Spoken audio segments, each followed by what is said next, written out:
Hello friends, welcome to my YouTube channel career with Vivekanand में आप सभी का तहे दिल से स्वागत है। जैसा कि सभी लोगों ने डिस्कस करके हम लोगों ने एक प्लेटफॉर्म रन किया है, उस पर सभी लोग मिलकर 10th और 12th की जो पढ़ाई है उसको रनिंग में लेके आएंगे और तैयारी करवाने के लिए हम लोग तत्पर हो रहे हैं, स्टार्ट हो रहे हैं। सभी लोग अलग अलग फैकल्टी अलग अलग सब्जेक्ट लेकर आ रहा है। हमारे हिसाब से जो हम सब्जेक्ट लेके आए हैं वो सामाजिक है, और सामाजिक का सिलेबस कैसा पेपर आता है और क्या सिलेबस है उसका, आज उसके बारे में अपन लोग डिटेल से जानकारी करेंगे और थोड़ा स्टैंडर्ड के बारे में बात करेंगे, कैसा स्टैंडर्ड है 12th लेवल का, तो उसके बारे में डिस्कस करेंगे। सबसे पहले हमारा जो यूट्यूब चैनल है उसको आप ऊपर से देख सकते हैं कि करियर विद विवेकानंद हमारा इंस्टाग्राम आईडी है, भी इसी से बनी हुई है, CWV_075, एंड हम लोग ट्विटर पे भी मौजूद हैं, उसकी भी फॉलो करने के लिए उस पर भी हम लोगों को फॉलो कर सकते हैं। फेसबुक पे भी हम लोगों का करियर विद विवेकानंद के नाम से पेज है। और सबसे पहले जाकर आप सभी लोगों से विनम्र निवेदन है कि हमारे यूट्यूब चैनल को जाकर सब्सक्राइब करें, और जितने सभी लोग आपके फ्रेंड सर्कल में हों या फिर रिलेटिव्स हों जो भी 10th और 12th स्टैंडर्ड की अच्छी बेहतरीन कंटेंट के साथ तैयारी करना चाहता है वो इस चैनल को सब्सक्राइब करें। और इस चैनल को सब्सक्राइब करने से आपके जैसे कि हम लोगों ने एक वादा किया था कि आपके 100 में से 95 आउट ऑफ 95 कैसे आएंगे, इसका स्टैंडर्ड हम लोग आपके साथ जोड़कर और उस स्टैंडर्ड की हर टॉपिक वाइज एक वीडियो रिकॉर्ड करके आपको ज़रूर बताएंगे और लाइव ही आपकी क्लास ली जाएगी। जिस प्रकार आपको बताया जाता है कि सामाजिक का पेपर बहुत ही हैवी होता है और लिखने में भी बहुत ज़्यादा, इसका जब कुछ ज़्यादा कंटेंट नहीं है, बस उसको थोड़ा अपने ऊपर हैवी मत लेना। सबसे पहले देखना कि सामाजिक का जो 10th लेवल का पेपर है उसमें 4 भागों में डिवाइड किया गया उसको। फर्स्ट 4 यूनिट हैं, first unit, second unit and third unit. First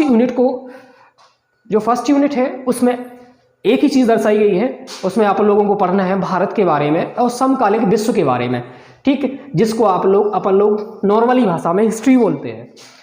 history जो कुल मिलाकर अपने 20 मार्क का आता है, कुल मिलाकर 20 मार्क का, ठीक। उसमें से करीब 5 या 6 चैप्टर्स हैं जो अच्छी तरीके से अपन लोग डिस्कस कर लेंगे, जिसमें से आपको भारत के बारे में कुछ पढ़ना पड़ेगा और समकालीन विश्व के बारे में।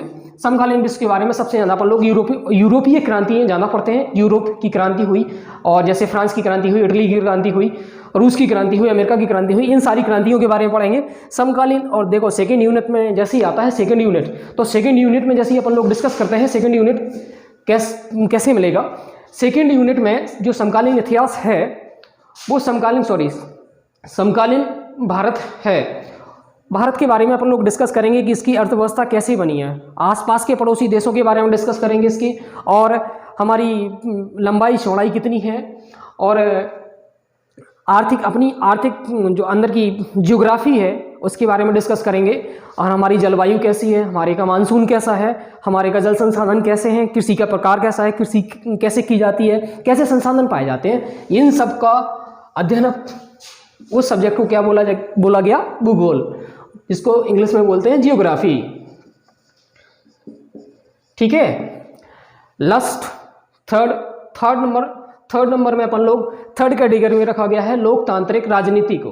लोकतांत्रिक राजनीति, लोकतंत्र क्या होता है, जनता के द्वारा चुना हुआ शासन ही लोकतंत्र, मतलब डेमोक्रेसी को किस तरीके से अपन लोग पढ़ना है, बहुत ही छोटे प्रारूप में दर्शाया गया, बहुत ही छोटे प्रारूप में, करीब 5 से 6 लेसन है इसमें, और ये अपने एग्जाम में करीब 15 नंबर का आता है। और 15 नंबर के साथ साथ ये आपको बहुत ही सरल भाषा में बहुत ही ईजी भाषा में आपको समझाकर 15 में से 15 आराम से आ जाएंगे। अपनी भारत की अर्थव्यवस्था, हमारी जीडीपी क्या है, किसी भी चीज़ की राष्ट्रीय आय क्या होती है, अपने देश की राष्ट्रीय आय होती है, अर्थव्यवस्था कैसे नापी जाती है, कैसे क्या उसका आकलन किया जाता है, इसका सभी का अध्ययन आप लोग डिस्कस करेंगे आर्थिक विकास में, अर्थशास्त्र में, जो अपने एग्जाम प्रोस्पेक्टर के लगभग उसमें करीब 15 नंबर का आता है। आपका पहले यूनिट से 20 नंबर के क्वेश्चन आंसर आएंगे, 20 नंबर का ही ज्योग्राफी आएगी और 15 नंबर की आपको सिविक्स आएगी, मतलब नागरिक शास्त्र आएगी, और 15 नंबर की आपकी अर्थशास्त्र आएगी। इसके बाद 30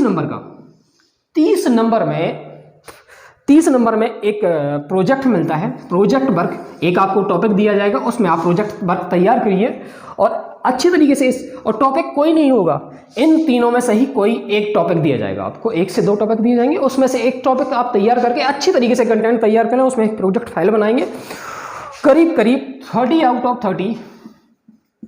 तो आपको इसमें तैयार करके, और देखो कुछ प्रोजेक्ट फाइल के नंबर मिलते हैं और कुछ प्रोजेक्ट फाइल के साथ कुछ क्वेश्चन भी पूछे जाते हैं आपको, इसमें से आप उसकी तैयारी कर लेना, और तैयारी करने के साथ साथ आप 30 में से 30 नंबर इसमें से पा सकते हैं। करीब करीब हम अपनी प्रोस्पेक्टर की तैयारी से अच्छी तरीके से तैयारी करेंगे तो कम से कम 100 आउट ऑफ 100 बहुत से लोगों के आएंगे। और मेरी गारंटी है कि अगर आप हमारे साथ जुड़ के पढ़ाई करेंगे तो 100 में से 100 नंबर लाने में मेरी गारंटी है कि आप 100 में से 100 नंबर जरूर लाएंगे। चलो कुछ लास्ट ऑफ वर्ड एक शायरी के साथ होता है, इसके बाद अपने शब्दों को विराम देंगे। उम्र थका नहीं सकती ठोकरें गिरा नहीं सकती, उम्र थका नहीं सकती ठोकरें गिरा नहीं सकती, अगर जिद हो जीतने की तो हार भी हरा नहीं सकती।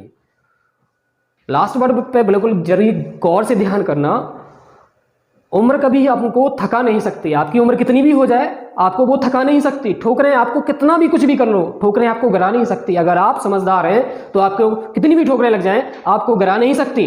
अगर जिद हो जीतने की, अगर आपने जिद और हौसला बना के रखा है, तो आपको जो जिद और हौसला बना के रखा है तो आप कभी भी हार नहीं सकते।